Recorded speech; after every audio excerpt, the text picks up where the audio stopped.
मौदा येथे अवैध रेती वाहतुकीवर महसूल पथकाची धडाकेबाज कारवाई।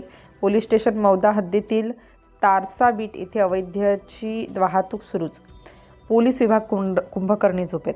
मौदा तालुक्यात विविध रेती वाहतुकीविरोधात महसूल प्रशासनाने ठोस पाऊल उचलले आहे। दिनांक 4 जानेवारी 2026 रोजी रविवार रोजी तहसीलदार दत्तात्रय निंबाळकर यांच्या आदेशानुसार भरारी पथक गस्तीवर असताना कन्हान नदीपात्रातील कुंभापूर रोडवर सकाळी 3:30 वाजता अवैध रेती वाहतूक करताना ट्रॅक्टर मिळून आला। ट्रॅक्टर क्रमांक MH40 BJ 3766 या क्रमांकाचा ट्रॅक्टर चालकांना रेती परवाना विषयक परवाने मागितले असता त्यांच्याकडे अवैध रेती वाहतूक करताना निष्पन्न झाले। महसूल विभागाचे विशेष तपासणी मोहीम राबवण्यात आली।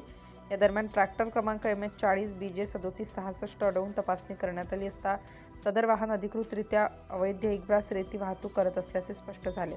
तपासणीत दोष आढळताच संबंधित ट्रॅक्टर मुद्देमालासह अंदाजे किंमत 6,16,000 रुपयांच्या ताब्यात घेऊन पुढील कारवाईसाठी मौदा तहसील कार्यालय येथे अटकाव करण्यात आला। अवैध रेती माफिया यांच्या सुळसुळाट जोमात सुरू असून हे प्रकरण मौदा पोलीस स्टेशन हद्दीतील किरणापूर कुंभापूर कंधार नदीपात्रातून अवैधरित्या रेती वाहतूक होत असते। समस्त ग्रामस्थांना अवैध रेती वाहतूक करताना दिसून येतो। त्यातील स्थानिक बीट जमादार यांनाच काम म्हणून दिसत नाही, जणू काही स्थानिक पोलिसांची कृपाच असल्यासारखी दिसून येतो।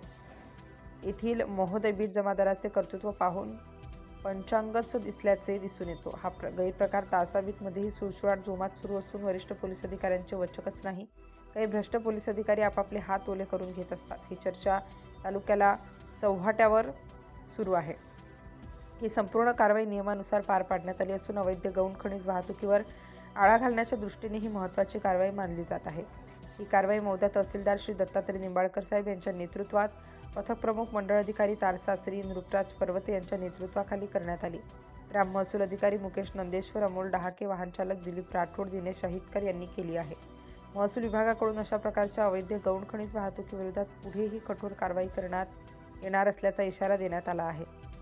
या कारवाईत 6,16,000 रुपयांचा मुद्देमाल जप्त करण्यात आला। एक ब्रास रेती अवैध वाहतूक करताना आढळून आली। प्रकाश भोले नरसाळा यांच्या मालकीचा असल्याचे चौकशीत स्पष्ट झाले। याच्यावर दंडात्मक कारवाई केली जाणार असल्याचे संकेत अधिकाऱ्यांनी दिले। बीट जमादार तारसा यांना अवैध रेती वाहतूकीविषयी प्रतिक्रिया मागितली असता त्यांनी उद्या भेटून नंतर प्रतिक्रिया देऊ अशी माहिती देण्यात आली। सिटी इंडिया न्यूजसाठी नागपूर जिल्हा उपसंपादक अनिल ढोरवार।